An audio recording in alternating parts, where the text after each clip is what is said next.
अस्सलाम वालेकुम dear students, उम्मीद है आप सब खैरियत से होंगे। हमारा आज का जो लेक्चर है ये बहुत ही इंपॉर्टेंट है लॉ गेट एस्पिरेंट्स के लिए।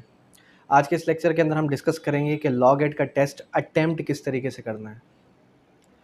जैसे कि आप सबको पता है कि विद इन अ वीक आपकी लॉ गेस्ट कंडक्ट होने जा रही है अपकमिंग संडे पे। तो इतने कम शॉर्ट टाइम के अंदर हम किस तरीके से प्रिपरेशन करें और किस तरीके से हम उसको अच्छे तरीके से अटेम्प्ट कर सकते हैं टेस्ट को। सबसे पहले एक चीज़ याद रखें कि लॉ गेट की तैयारी कभी भी किसी गाइड से, किसी नोट से हरगिज़ नहीं होगी कि जब तक आप बैरक्स को खुद से ना पढ़ लें। बैरक्स को खुद से पढ़ेंगे, समझेंगे, तभी आप उसको क्लियर कर पाएंगे, अदरवाइज़ आप उसको हरगिज़ क्लियर नहीं कर पाएंगे लॉ गेट को। अब जैसे कि हमारे पास एक सब्जेक्ट है CPC, code of civil procedure. Code of civil procedure के अंदर जब हम डेफिनेशंस को ओपन करते हैं तो डेफिनेशंस के अंदर आ जाता है आपका जज। जज means presiding officer of the civil court. अब ये डेफिनेशन आप जब उठाएंगे पीपीसी तो वहाँ पर कोई और डेफिनेशन है। यहाँ पर अब उस वो कह रहा है कि एज पर the definition of CPC code of civil procedure the जज means the presiding officer of the देश। उसमें कोर्ट का ऑप्शन आ गया, उसमें जो है कोई और ऑप्शन आ गया, सिविल कोड का ऑप्शन आ गया, तो civil code is the right answer. देखें, out of box questions generate नहीं करेगा एग्जामिनर। क्यों नहीं करेगा? क्योंकि देखें, लॉ गेट का पैटर्न महदूद है बैरक्स तक। सिविल जज की टेस्ट नहीं दे रहे आप किसी अदर कॉम्पिटिटिव एग्जाम की टेस्ट नहीं दे रहे जिसके अंदर आपसे रेलेवेंट प्रोविजन पूछ ले, आपसे पूछ ले कि टेरिटोरियल जुरिसडिक्शन किस प्रोविजन के अंदर है, पिक्यूनरी जुरिसडिक्शन किस प्रोविजन के अंदर है। ये ऐसे सवाल नहीं आएंगे। सवाल कैसे आएंगे? सवाल ये आ सकता है कि भाई आप ये बताएं कि एज पर the definition of territorial jurisdiction, या सेक्शन नंबर 15, फिर सेक्शन नंबर 15 को कोड किया और कुछ वर्ड्स उसने मिस कर दिए। पहले के लॉ गेट के टेस्ट के अंदर क्या होता था कि वो मे, शल नॉट के जो थे हमारे पास वर्ड्स थे वो मिस कर देता था। इस बार कोई भी वर्ड मिस कर सकता है।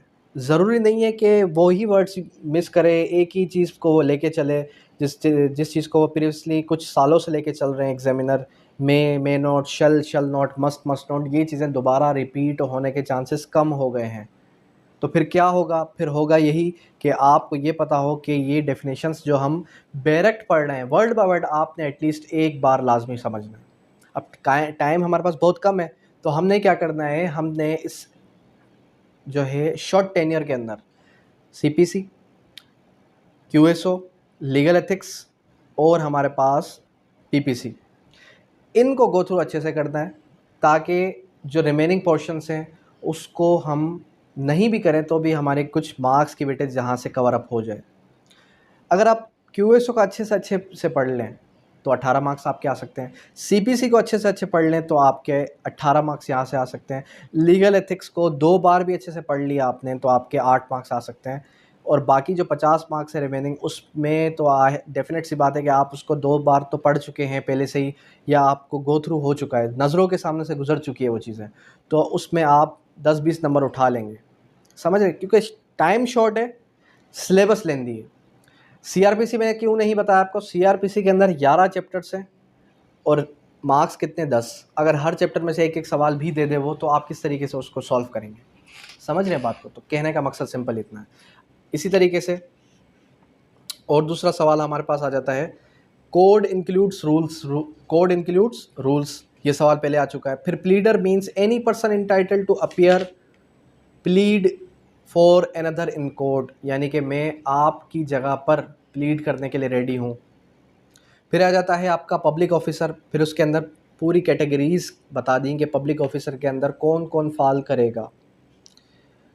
एवरी जज person, every commissioned officer, every officer of the court, every person who holds any office by virtue he is empowered to place or keep any person in confinement.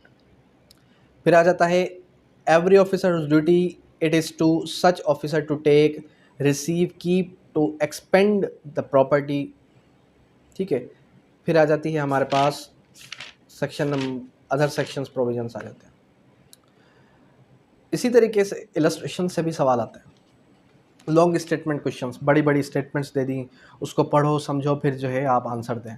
तो वो कैसे solve होंगे, जब आप इलस्ट्रेशंस को समझेंगे। Illustrations की ज़्यादा मिकदार आपको मिलेगी पीपीसी के अंदर, चैप्टर नंबर 17 का जो हमारे पास थेफ्ट है उसके अंदर ज़्यादा से ज़्यादा आपको इलस्ट्रेशंस मिलेंगी। इसी तरीके से हमारे पास सेक्शन नंबर 19 जो है, सॉरी सेक्शन नंबर 20, उसके अंदर 2 इलस्ट्रेशंस मिल जाती हैं। सीपीसी के अंदर, क्यूएसओ के अंदर भी ज़्यादा इलस्ट्रेशंस हैं, तो उसको आपने समझना है, पढ़ना है, और फिर कुछ समझ नहीं आए तो फिर आप मुझसे सवाल कर सकते हैं। वेब जनरेटेड टेस्ट स्टूडेंट्स को मैं एक्सेस दे चुका हूँ, 2 बार 3 बार 4 बार भी आप जो है उस टेस्ट को अटैम्प्ट कर सकते हैं। ज़रूरी नहीं है कि आप ये कहें कि वो टेस्ट हमने किस तरीके से अटैम्प्ट कर दिया। अंडरस्टूड?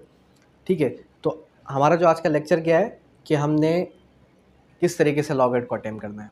देखिए 100 मार्क्स का आपके पास पेपर आ जाता है। एक 100 मार्क्स का पेपर जब आपके सामने आया, आपने कोशिश क्या करनी है, आपने कोशिश ये करनी है कि पहले आपने वो क्वेश्चन सॉल्व करने हैं जिसका जवाब आपको 100% श्योरिटी है कि इसमें से 20 सवाल ऐसे हैं, 30 सवाल ऐसे हैं, 40 सवाल ऐसे हैं जो मैं कर सकता हूँ। यानी कि पहले गो थ्रू के अंदर आपने उनको जवाब देना है। 2 घंटे का टाइम होता है, ठीक है। पहले गो थ्रू के अंदर आपने उन क्वेश्चंस को सॉल्व करना है जो आपको 100% अश्योरिटी हो कि इनके जवाब ये हो सकते हैं। फिर जब सेकंड टाइम गो थ्रू करें तो देखें 4 ऑप्शंस हैं। कितने ऑप्शन हैं? 4 ऑप्शंस हैं। उसमें से आपको लगता है ए बी तो गलत है, सी या डी में से कोई एक सवाल, एक जवाब सही है। अब सी या डी में से कौन सा जवाब सही हो सकता है, तो आप थोड़ा जहन पे जोर दें कि ये वर्ड कॉमन सेंस यूज़ करें। देखिए law is all about common sense. अगर आप लॉ को अच्छे से समझ लें तो आपको पता चल जाएगा कि लॉ आपको कहना क्या चाह रहा है। लीगल वोकेबलरी आपकी बिल्डअप हो गई तो फिर आपको कोई ये नहीं कह सकता कि ये प्रोविज़न क्या कहता है, फलां प्रोविज़न क्या कहता है। आप उसको समझ सकते हैं, किसी को समझा भी सकते हैं उस प्रोविज़न को। तो सो वेरी सिंपलेस्ट ये कि आपने ये देख लिया कि भाई इसमें से ये सवाल का ये जवाब दुरुस्त हो सकता है, ठीक है। फिर फॉर इंस्टांस कि आपने 2 घंटे में से 1 घंटा गुजर गया और आपने 40-50 सवाल कर लिए। अब बाकी के क्वेश्चंस ऐसे हैं कि जो आपको आते हरगिज़ नहीं है।